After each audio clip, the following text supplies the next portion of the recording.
The history of MGTOW. Monks, celibates, and ascetics have been common throughout history.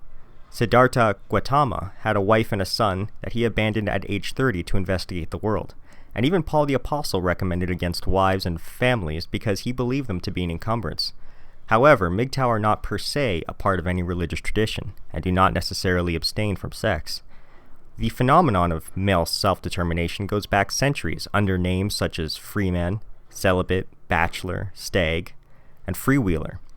In the Victorian era, a term eligible bachelor was used in the context of upper-class matchmaking, denoting a young man who was not only unmarried and eligible for marriage, but also considered quote-unquote eligible in financial and social terms for the prospective bride under discussion.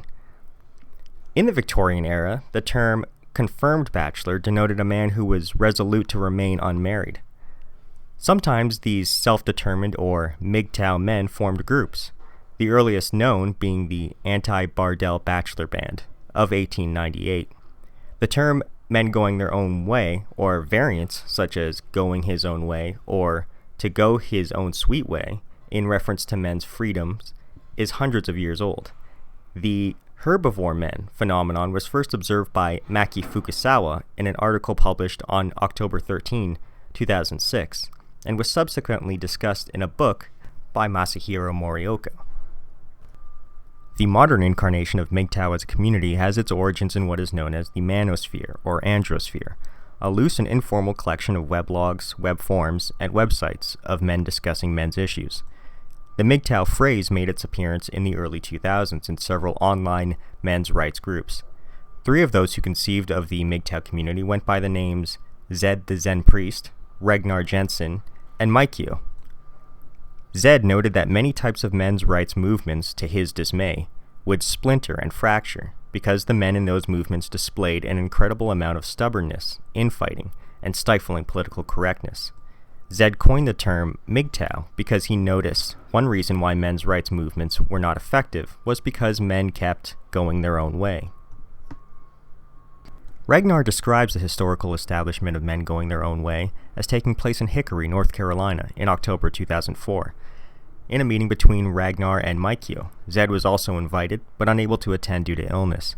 They concluded that an individual, grassroots strategy, which Zed had previously dubbed men going their own way, was superior to the men's rights movement and working for men's rights organizations.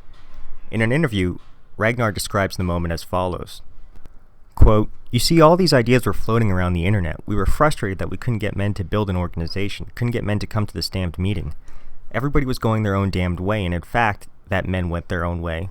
We started to use that phrase, and we started to talk about what's important for men. Who's going to define their masculinity? Well, they have to do that for themselves. They have to find out what it means for themselves. So you have the responsibility of your own actions, well then it's also your responsibility to define who you are as a man." In a seminal announcement dated December 1st, 2004, Ragnar declared that MGTOW was based on an essay titled Ignoring Women, written by Zed the Zen Priest, as its foundational document.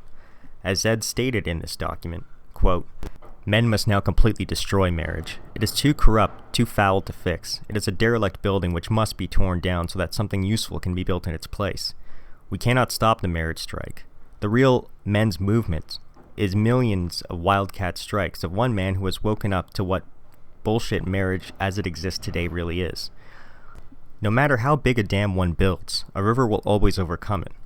We cannot either push nor hold back the river. It will proceed at its own pace. We can, however, clear out the snag which naturally hold it back and let natural forces speed up the current. Women have turned their backs on us when we needed them.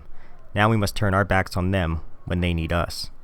As Ragnar elaborated in his announcement, quote, "Today I believe we need more activism, and together with few other guys it has resulted in the idea about men going their own way, based on Zen Priest's essay, Ignoring Women. Those other guys will speak for themselves in due time. The idea is to instill masculinity in men, to make men understand that they don't have to cater to women unless there is a quid pro quo situation. Men don't need someone to compete with, they need someone to help them. Men naturally enjoy being with other men in bands or brotherhoods, so they should go ahead and start some men's clubs and enjoy that. Men should also understand that you don't have to live with women. that they can live a fulfilling life without living with women. This doesn't mean without sex, not at all. It might, on the contrary, be with too much sex, depending on your personal preferences.